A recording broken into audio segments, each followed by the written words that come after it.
If you act as if God is within you, your voice changes, your posture changes. You stop asking for permission to live with fire. And when you stop waiting, heaven stops waiting too. This is not a lesson, this is a summons. If you are hearing this now, it is because something in you is ready to rise.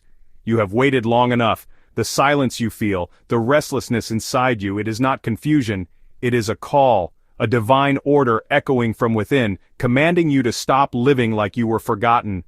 You were not made to shrink. You were not placed here to drift. You were sent, and the one who sent you does not apologize for power.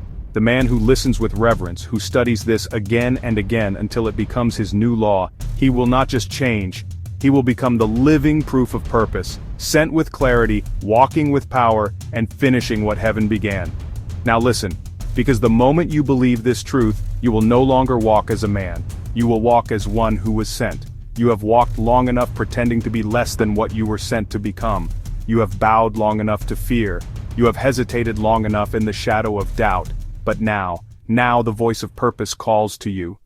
And if you will obey what is about to be spoken, not just hear it but obey it, you will never again be the man you were before this hour.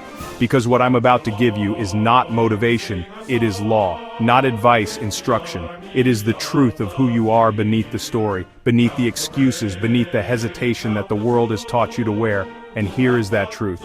You were not made small. You were not sent here to drift. You were not placed on this earth to survive. You were sent with power. You were sent with command. You were sent with God Himself written into your spirit. And yet most men live like intruders in their own life. They apologize for wanting more. They hide their fire. They speak with hesitation, act with delay, and wait to be approved before they move. Not because they lack ability, but because they have forgotten who sent them. And the world prefers it that way, because the man who walks as if God is within him, that man cannot be controlled. That is why this truth is not handed out in schools.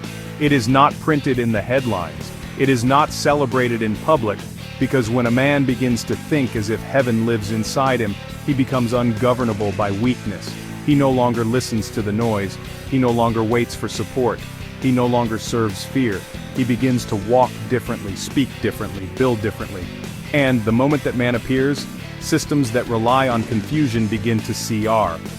And if you don't follow Echoes now, you'll regret it later. Follow Echoes and learn to become powerful.